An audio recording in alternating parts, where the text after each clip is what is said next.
Muita calma nessa hora, muita hora nessa calma. Eu sou Felipe Barbosa, um escritor apaixonado por fantasia e horror, e hoje vamos falar de Pânico, dessa vez de Pânico 2. Na semana passada eu comecei uma maratona especial no quadro Surto Coletivo, revisitando a saga Pânico, e gosto sempre de lembrar que o quadro Surto Coletivo só funciona porque eu tenho os comentários de vocês, que vocês deixam pra mim lá nas postagens na aba Comunidade, colocando lá os seus surtos, que são os elogios, críticas, indignações, teorias e comentários acerca de uma obra. Então nesse vídeo aqui, a Sabrina, minha querida irmã editora, já está ali atrás das câmeras com alguns dos surtos de vocês da última postagem selecionados para que eu possa comentar aqui hoje, e eu já fiz um novo post lá na aba Comunidade para vocês deixarem os seus surtos sobre Pânico 3, que eu vou comentar na semana que vem. Então não esquece, assistiu esse filme aqui? Corre no link na descrição e já deixa lá os seus comentários sobre o terceiro filme da saga. Sem mais delongas, bora lá então! Pânico 2 foi lançado em 12 de dezembro de 1997, ou seja, menos de um ano depois do primeiro. Então, Sabrina, já deu pra perceber que na época o pessoal gostou, né? Fez sucesso. Qual foi a sua opinião ao conhecer o Pânico 2? Fez jus ao primeiro ou não? Eu gostei bastante do filme. Eu nunca assisti nenhum, né? Então tá sendo tudo novo pra mim. Mas eu acho que fez jus sim ao primeiro e achei bem legal a história e espero que continue me surpreendendo assim. Eu gosto bastante do segundo filme também, acho que ele desenvolve algumas ideias do primeiro de forma fenomenal. E o interessante é que essa continuidade que dá pra gente enxergar do primeiro pro segundo é fruto do trabalho do Kevin Williamson, porque quando ele escreveu o primeiro roteiro e leiloou seu roteiro para as produtoras, ele já leiloou junto ali as 5 primeiras páginas de uma sequência, então a história do segundo filme já estava engatada. Nesse filme então a gente acompanha novamente a personagem Sidney Prescott, interpretada pela Neve Campbell, junto com alguns outros sobreviventes do massacre de Woodsboro, mas aqui num cenário diferente. Enquanto o primeiro se passava no ensino médio, aqui os nossos jovens já estão na faculdade, vivendo essa vida de universitário norte-americana com fraternidades, festas e tudo mais. E eles vão ser alvo de um novo assassino que vai tentar replicar os crimes do assassino do primeiro filme. E essa aqui já é uma das coisas que eu acho muito interessante, que permitiu que Pânico sobrevivesse enquanto franquia. No primeiro filme, Pânico brincava um pouquinho com um subgênero que é popularmente chamado de whodunit, que é o quem foi que fez, quem foi que cometeu esse crime. Aquele tipo de história onde até o final você vai ficar sem saber qual é a identidade do criminoso. E aí no segundo filme, ao invés de tentar ressuscitar os assassinos do primeiro filme ou falar que eles sobreviveram de alguma forma, eles vêm e repetem a fórmula do whodunit, que ia se perpetuar pelos filmes seguintes, fazendo com que isso fosse um marco dos filmes de Pânico. A gente nunca sabe quem vai ser o Ghostface naquele novo filme. Quando a gente para pra comparar com outros slashers, tipo Sexta-feira 13, que no primeiro filme é a mãe do Jason, mas a partir do segundo filme é sempre o Jason e eles sempre dão um jeito de ressuscitar ele, trazer ele de uma forma diferente, fazem o mesmo com o Chuck, o boneco assassino, e a gente sabe como que isso foi ficando saturado no cinema. Então pra mim o elemento do whodunit é um dos principais por permitir que Pânico continue fazendo tanto sucesso. Mas bora aí então pro primeiro surto dos inscritos. O primeiro surto é do Laureano Bragança. Pânico 2 é simplesmente incrível e pra mim tem o melhor início da franquia. A metalinguagem de um filme apunhalada dentro de outro filme, Pânico, permanece sendo a maior referência a si próprio que um filme poderia ter. O cinema cheio de pessoas mascaradas, sem dúvidas permanece uma ótima construção de um ambiente ameaçador e claustrofóbico. O jeito que a mulher sobe no palco após ser esfaqueada, confundindo e assustando todo mundo no cinema é marcante e aterrorizante. E é claro, se Salsicha morreu no primeiro filme, a Daphne tinha que morrer na sequência. Pois é, uma coisa que é engraçada é que tanto o Matthew Lillard, que seria o Salsicha em Scooby-Doo, a Sarah Michelle Gellar, que seria a Daphne, e o Fred Prinze Jr., que seria o Fred, eles viraram rostos conhecidos na época, né, antes de Scooby-Doo, justamente graças a filmes de terror, porque o Salsicha era por Pânico, a Daphne por Pânico também, mas porque ela viria fazer depois Eu Sei O Que Vocês Fizeram no Passado, e também seria Buffy, a Caça a Vampiros, e o Fred também atuaria ao lado da sua futura esposa na vida real em Eu Sei O Que Vocês Fizeram no Verão Passado. O comentário que eu tinha falado que eu concordo é realmente esse, porque, tipo, eu adoro os começos do filme, pra mim são os melhores. E esse do segundo filme, eu não vi os outros pra falar que é o melhor, igual esse moço aqui. Mas é genial! Aquela cena, pra mim, tipo, é toda perfeita. A hora que eu vi ela primeiro, eu falei,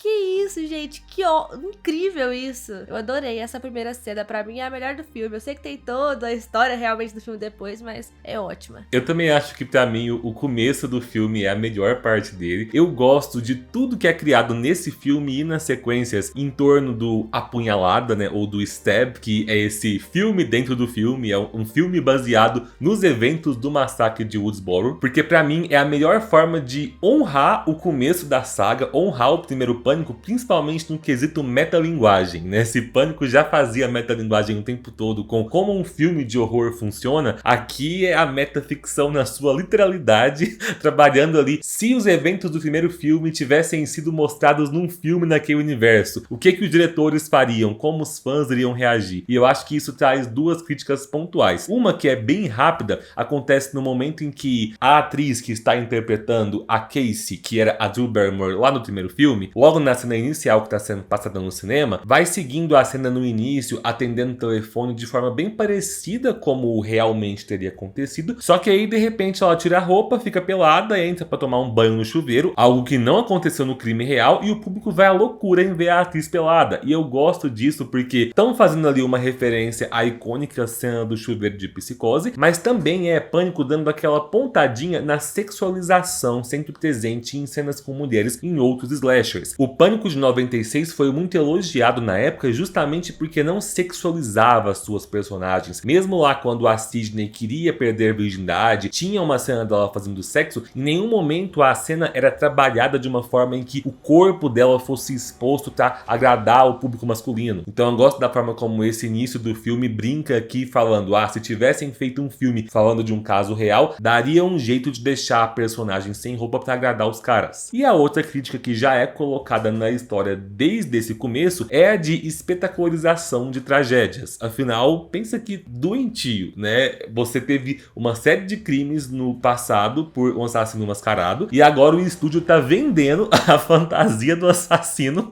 pros fãs ficarem usando e vibrando no cinema. Só que assim, é uma crítica que não tá nada distante da realidade, porque a gente sabe o fetiche, principalmente que os norte-americanos têm com história de serial killers e como muitas vezes eles passam a idolatrar figuras criminosas como se fossem ídolos da cultura pop. E nessa parte da crítica, pra isso eles vão usar bastante a personagem da Gail Weathers, que tá ali querendo ganhar mais dinheiro porque o livro foi um sucesso, o filme fez um sucesso, e temos um acréscimo aqui que é o personagem do Cotton Wary, que não chegava a aparecer no primeiro filme, ele só era citado como o cara que tinha sido acusado injustamente pela Sidney, que acreditava que ele tinha matado a sua mãe, e nesse filme aqui ele volta mostrando que não está satisfeito em ser declarado inocente, ele quer conseguir fama e dinheiro em cima disso. Então ele também vai tentar explorar um pouquinho aí dessa tragédia. O próximo surto é do Henrique Oz. A cena da morte da Cissy Cooper é ótima. Nela, aliás, o filme revela pra gente que tem pelo menos 2 assassinos. Pois enquanto a amiga da Cissy está falando com um dos Ghostface, o outro está escondido na porta da frente. Aliás, acho engraçado que todo mundo sempre torce pra Cissy sair de dentro da casa e ir para os jardins. Mas se ela tivesse feito isso, ela provavelmente teria morrido mais rápido, porque o Ghostface sempre esteve do lado de fora da casa. E ironia do roteiro? Talvez. Eu gosto mesmo do fato de que se você reassiste o primeiro e o segundo filme com atenção, você percebe que eles até trabalham bem nos bastidores essa ideia de que são 2 assassinos, então de que se um tá no telefone, o outro deve estar ali escondido atrás esperando pra dar uma emboscada. Essa cena da morte da Cissy é uma que me entristece porque a Sarah Michelle Gellar tem um carisma muito grande e assim que a personagem aparece no filme debatendo lá na sala de aula, eu gosto muito dela, então queria que ela tivesse sobrevivido mais. Acho que ela lutando ali junto com a Sidney seria um bom acréscimo. A Sabrina fez um comentário enquanto a gente assistia que ela podia usar as habilidades de artes marciais da Daphne, né, em Scooby-Doo. Só que ao mesmo tempo eu gosto de como a morte dela é usada no roteiro, porque a partir do momento em que a Gail descobre que Cissy era apelido de Casey, ela começa a perceber que o Ghostface está tentando matar pessoas com os mesmos nomes ou com semelhança nos nomes daquelas que foram assassinadas em Woodsboro. Então, novamente, é uma forma de honrar o primeiro filme também. O próximo surto é do Edmilson Santos. Pra mim, a cena da Gail fugindo do Ghostface no estúdio é até hoje a melhor e mais tensa cena de perseguição da franquia. Principalmente pelo fato da Gail nunca perceber que ele tá bem atrás dela dela, e do Ghostface ir de encontro a ela sem chegar a vê-la de fato. Aquela cena é muito boa porque você não tem certeza de quem é que tá no controle. Você não sabe se ela tá percebendo que ele tá vindo atrás pra conseguir fugir, se ele tá vendo ela pra conseguir ir atrás. Então você fica tenso até o final pra saber se ela vai conseguir fugir ou não. E até na hora que você acha, tipo, ai, ela conseguiu fugir, que ele sai, aparece o Dewey lá, batendo no vidro, só que aí é aqueles vidros que de isolamento acústico que não dá pra escutar, e ele gritando o nome dela, é desesperador. Ela não conseguindo ouvir ele, nossa, dá muita agonia. Inclusive, sobre a Gale, eu gosto muito do protagonismo que ela ganha nesse filme ao lado da Sidney, porque enquanto no primeiro filme ela era bem babaca, assim, nesse ela continua sendo, porque ela ainda tá tentando conseguir ganhar dinheiro. Mas quem somos nós pra julgar a Gale, né? Não estamos todos nós aí tentando correr atrás do ganha-pão de cada dia. Só que eu gosto que ela ganha esse destaque porque ela tem que enfrentar as consequências do seu trabalho no ano anterior. Então ela percebe que existe um novo assassino porque aparentemente o livro dela e o filme subsequentemente podem ter influenciado a popularidade da história que está sendo repetida. E aí ela não só tem que lidar com essa responsabilidade nesse caso, como também tem que no meio disso tudo encontrar espaço para desenvolver um romance ali com o Dewey. Eu gosto muito dos dois enquanto casal e sempre que o filme dá um destaque ali para esses dois personagens, eu fico bem satisfeito. O próximo comentário é da Amanda. Meu grande surto com esse filme é a morte do Randy, um dos melhores personagens que, na minha opinião,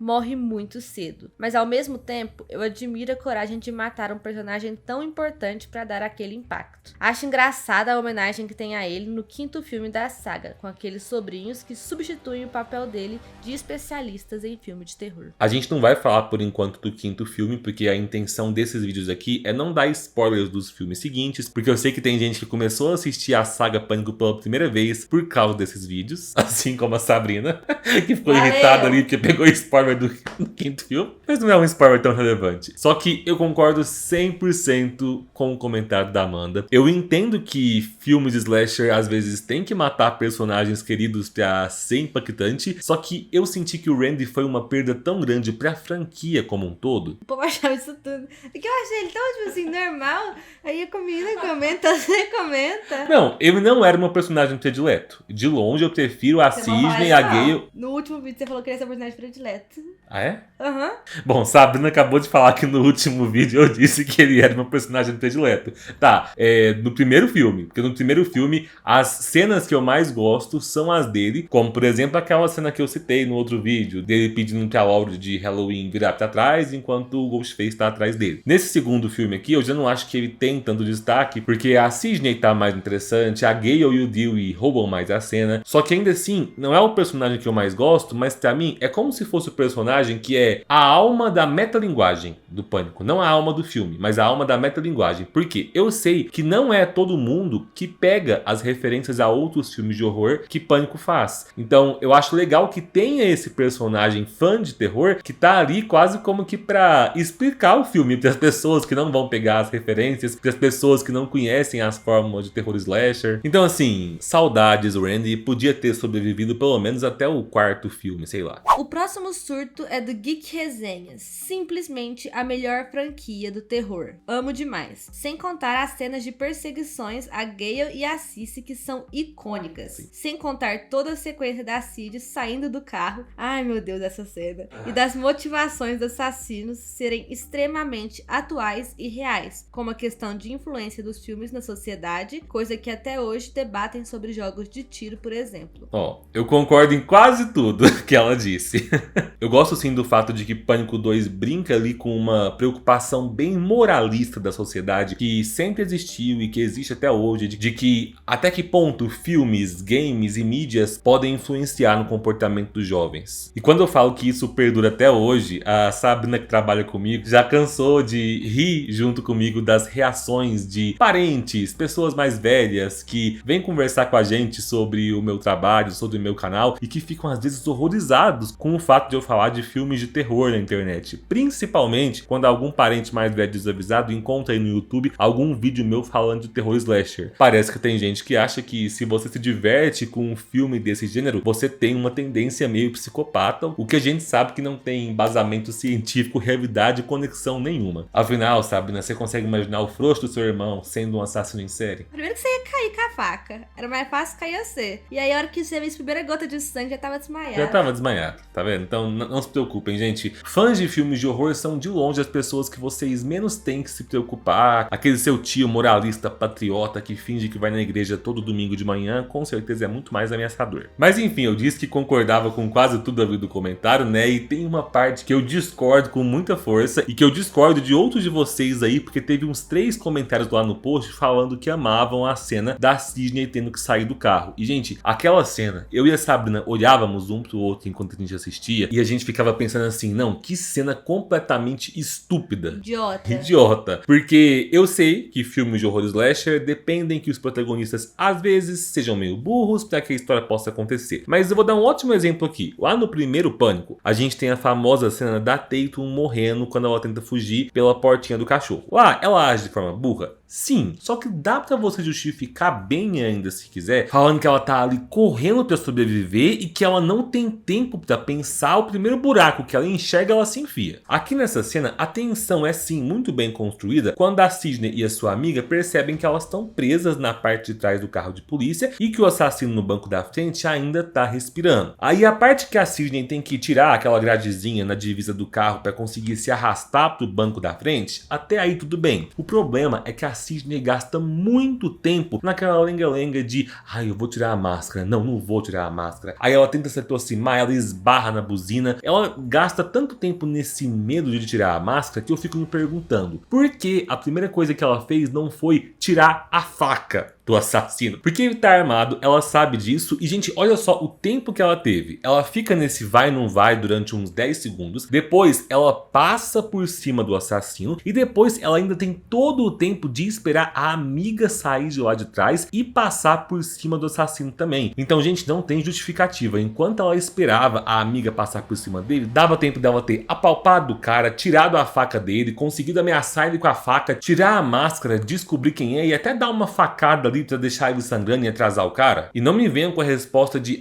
Felipe, ela não queria encostar nele pra ver se ele não acordava. Gente, ele não tava dormindo, ele tava inconsciente. Ela passa por cima dele, esbarra na buzina, então se ele fosse se recuperar ali, ele ia se recuperar com ela encostando nele ou não. Dava um soco pra ele não acordar. Sim. Não, essa cena não tem desculpa. Não, só que aí tem mais, né? Porque se até aí ela já não foi burra o suficiente, pelo menos que ela fosse embora. Mas aí ela vai lá, dá 10 passos, fica longe do carro e fala: amiga, eu vou voltar. Aí é pedir pra morrer, né? E antes que tivesse... E ela não volta. Ela simplesmente, ela vai, para, a amiga não vai. Aí ela, não.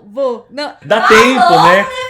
Dá tempo pro cara sair, pra ele dar a volta e matar a amiga. E aí Sidney agora carrega a responsabilidade do sangue da sua colega nas mãos. Mais um. Antes da Sabrina ler o último surto, se você ainda tá aqui é porque você tá gostando do vídeo, então não esquece de apoiar o meu trabalho deixando o seu curtir, compartilhando o link com seus amigos, se inscrevendo no canal e ativando o sininho para receber as notificações. O próximo surto é do Everton Camilo. A cena de abertura com o casal no cinema é genial. Ninguém jamais ia imaginar assassinatos no meio de um monte de gente assistindo um filme de terror. Eu sei que a gente já comentou dessa cena, mas só uma coisa que eu esqueci de falar. Tentando fazer uma comparação com o público de hoje em dia, eu imagino muito uma cena dessa acontecendo no meio dos filmes da Marvel, tipo Vingadores Ultimato, em que o povo gritava Homem-Aranha sem volta pra casa, que a galera ia à loucura.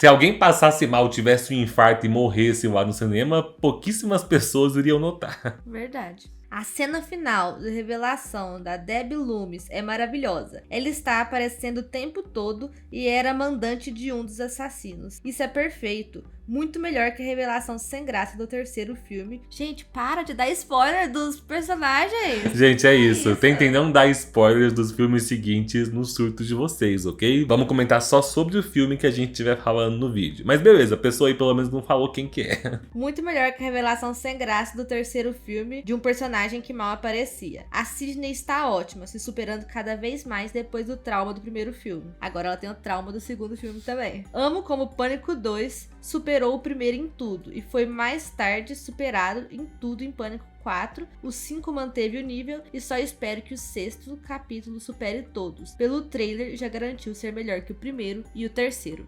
Eu não sei dizer se eu concordo que superou, mas pra mim manteve o nível do primeiro. E quando se fala de manter o nível em sagas de terror slasher, isso já é um grande feito porque poucas conseguem. Eu já vi muita gente falando que não gosta da revelação dos assassinos nesse filme, mas eu gosto bastante. Pra mim, a revelação da Debbie, que apareceu o filme todo com a gente achando que ela era apenas uma jornalista e de repente se revela como mãe do Billy, é não só uma referência ao primeiro filme, mas também uma referência ao Sexta-feira 13, onde a assassina é a mãe do Jason. Um filme que foi comentado no primeiro filme, no primeiro filme. As conexões estão todas aí. E tem ainda outra coisa que é mantida do primeiro filme pra esse, que é aquele fato de que um dos assassinos tinha uma motivação mais pessoal, enquanto o outro era só um psicopata amante de cinema. Tem toda aquela ideia besta do Mickey de que ele queria que as pessoas achassem que foram os filmes de horror que fizeram com que ele se desvirtuasse, e a senhora Loomis estava só influenciando ele, usando do garoto para poder incriminar alguém. Mas felizmente Gale,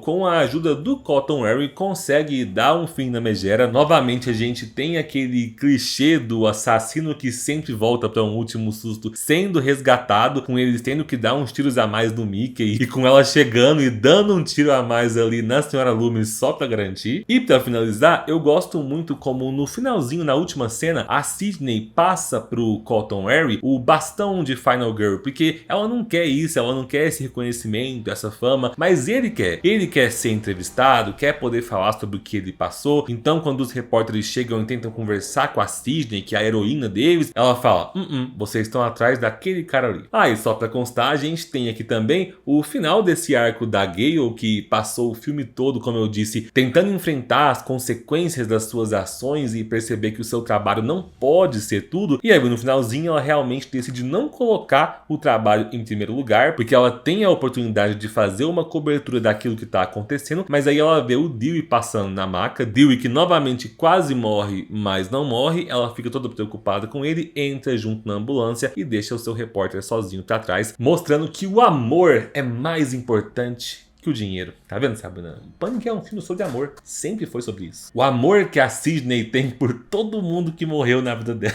Porque a menina ficou sozinha de novo. O amor que ela não tinha no namorado que ela não confiou e acabou morrendo. Nossa, coitado. Esse namorado dela é um injustiçado, né, coitado? Porque até tentar fazer declaração romântica cantando no meio da cafeteria, o cara fez. Eu fiquei com dó dele. Eu fiquei com dó dele. Porque esse aí realmente amava ela. Sidney poderia talvez ter tido uma vida feliz ao lado dele. Acho que ele ia acabar morrendo, porque o cara tava com uma arma e ia dar um tiro se ela soltasse ele. Mas pelo menos ia tentar lutar pela vida. E em terror slasher, a Final Girl tem que levar esse título até para as sequências, né? Bom, cambada, é isso. Não se esqueçam de deixar os seus comentários sobre Pânico 3 na postagem que tá aí no link para que eu possa gravar o vídeo da semana que vem. Muito obrigado pela companhia, um beijo e tchau!